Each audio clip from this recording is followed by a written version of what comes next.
সুপ্রভাত বন্ধুরা, আজ হলো 6 সেপ্টেম্বর শনিবার। আজকের সকালের অসম তথা সমগ্র বরাক উপত্যকার বিশেষ বিশেষ খবরগুলি হলো: করিমগঞ্জে বন্ধ বেচতে দিতে জেলা প্রশাসনের 163 ধারা জারি, কড়া নজরদারি। আজ সকাল 5টা থেকে রাত 8টা পর্যন্ত 163 ধারা জারি।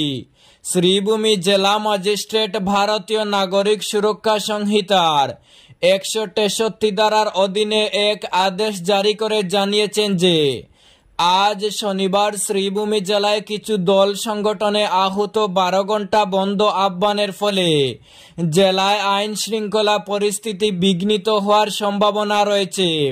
তাই জেলায় আইন শৃঙ্খলা পরিস্থিতি স্বাভাবিক রাখতে এবং জনমনে শান্তি সম্প্রীতি স্বাভাবিক বজায় রাখতে আজ 6 সেপ্টেম্বর শনিবার সকাল 5টা থেকে রাত 8টা পর্যন্ত ভারতীয় নাগরিক সুরক্ষার সংহিতার 163 ধারার অধীনে কিছু নিষেধাজ্ঞা জারি করেছেন।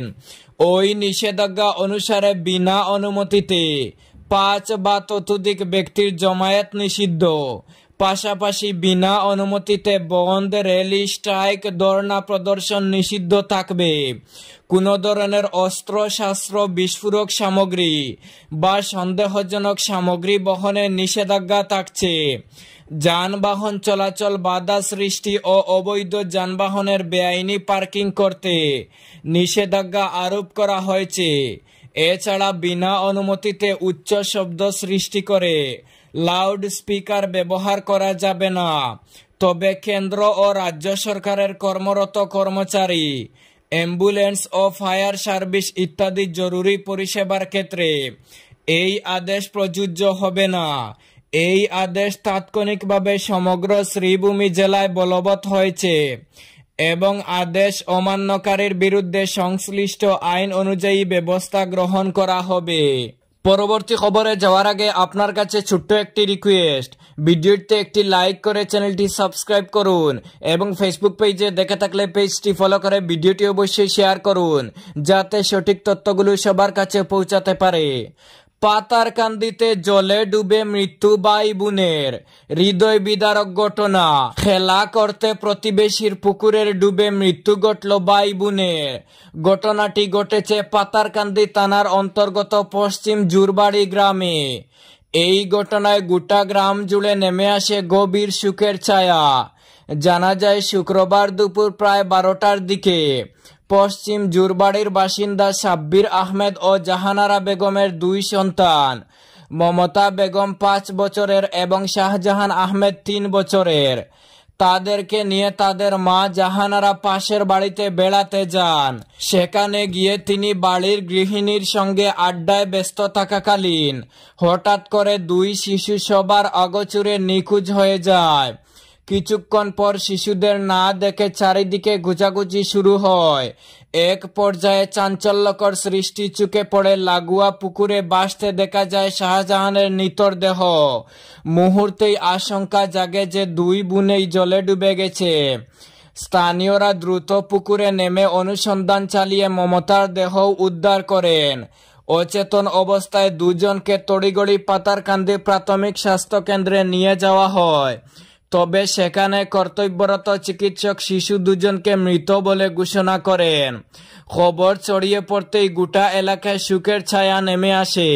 খবর পেয়ে পাতারকান্দি থানার ওসি সোমেশ্বর কৌর দলবল নিয়ে ঘটনাস্থলে পৌঁছান।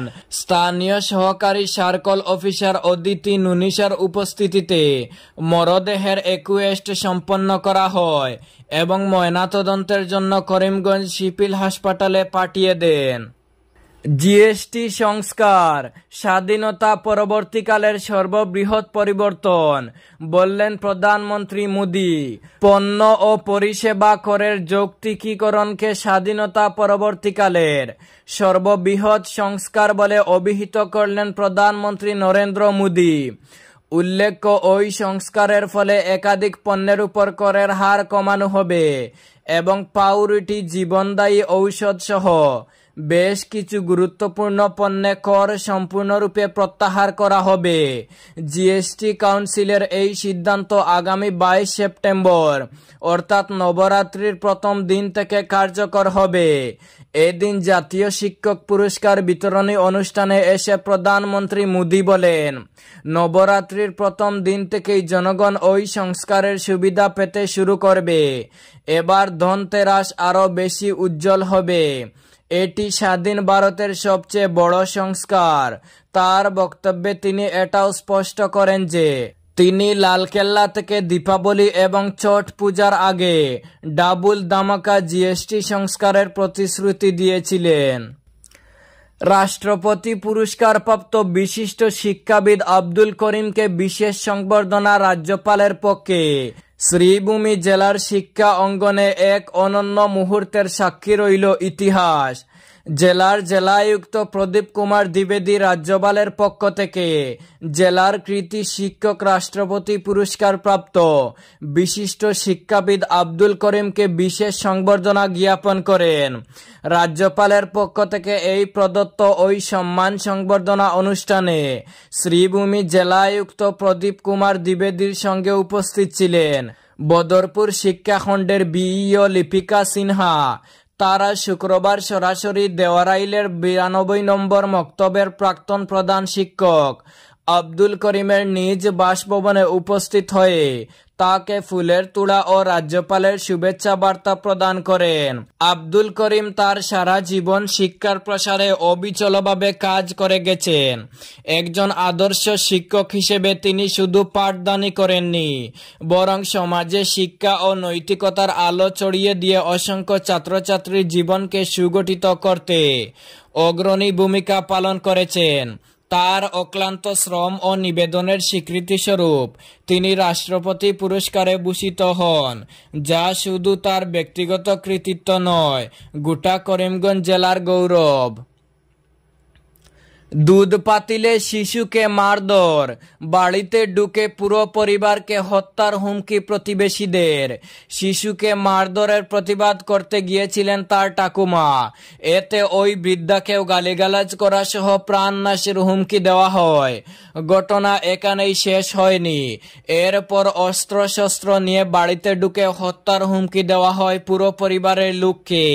ঘটনা শিলচর থানা এলাকার ছোট দুধপাতিল গ্রান্ট প্রথম খণ্ডের।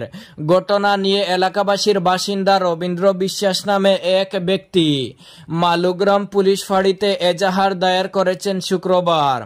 এজাহারে তিনি অভিযুক্ত করেছেন প্রতিবেশী গুরুপদ বিশ্বাস, শ্রীপদ নারায়ণ বিশ্বাস, বিষ্ণু বিশ্বাস ও নারায়ণ বিশ্বাসকে। এজাহারে রবীন্দ্র উল্লেখ করেছেন গত 3 সেপ্টেম্বর বেলা 11টা নাগাদ তার 9 বছরের ছেলে রূপক বিশ্বাস পাশের বাড়ির অমর সরকারের ছেলের সঙ্গে ওই বাড়িতে খেলা করছিল। তখন হঠাৎ করে গুরুপদ বিশ্বাস রূপককে হাত ধরে টেনে মাটিতে ফেলে দেন। এরপর চর তাপ্পড় মারেন। মার খেয়ে রূপক বাড়িতে চলে আসে। মারের চোটে কিছুক্ষণ পর তার জ্বর এসে যায়। আর তিনি শিশুকে মারধরের প্রতিবাদ করতে গিয়েছিলেন তার ঠাকুমা। এতে ওই বৃদ্ধাকেও গালিগালাজ করা হয়, প্রাণনাশের হুমকি দেওয়া হয়। এই ঘটনার পরিপ্রেক্ষিতে তিনি থানায় অভিযোগ দায়ের করেছেন। অবৈধ অনুপ্রবেশকারীদের উপর রাজ্য পুলিশের তীক্ষ্ণ নজর রয়েছে বললেন ডিজিপি। বরাক সফরে এসে রাজ্য পুলিশের ডিজিপি হরমিত সিং পুলিশের উচ্চপদস্থ আধিকারিকদের সঙ্গে রিভিউ বৈঠকে অংশ নেন। শ্রীভূমি ও হাইলাকান্দি জেলার বৈঠক সেরে ডিজিপি শুক্রবার কাছাড়ের সিনিয়র পুলিশ সুপার কার্যালয়ে আয়োজিত এক সাংবাদিক সম্মেলনে বরাকে পুলিশের কর্মদক্ষতা নিয়ে সন্তুষ্টি প্রকাশ করেছেন। ডিজিপি হরমিত সিং এদিন জানান, অসম পুলিশকে শুধুমাত্র অপরাধ দমনকারী সংস্থা নয়, একটি জনসেবা প্রতিষ্ঠান হিসেবে বিবেচিত করা দরকার। বরাকের বুকে পুলিশ যে নিষ্ঠা, আগ্রহ ও দায়িত্ববোধ নিয়ে কাজ করছে তা সত্যি প্রশংসনীয়। বর্তমানে অসম পুলিশ বরাকের 3 জেলার বিভিন্ন সমস্যা সম্পর্কে এদিন অবগত হওয়ার চেষ্টা করেছেন ডিজিপি হরমিত সিং। অসম পুলিশের সামগ্রিক কর্মদক্ষতা, দৈনন্দিন কার্যপ্রণালী, জনগণের সঙ্গে সম্পর্ক স্থাপন সহ আধুনিক প্রযুক্তির ব্যবহার সহ অন্যান্য বিভিন্ন ইস্যুতে এদিন আলোচনা করেছেন তিনি। ডিজিপি জানান, বিগত দিনে আসামে অরাজকতার পরিবেশ ছিল, কিন্তু বর্তমানে অসমে শান্তি বিরাজ করছে এবং গোটা রাজ্যে উন্নয়নের দিকে অগ্রসর হচ্ছে।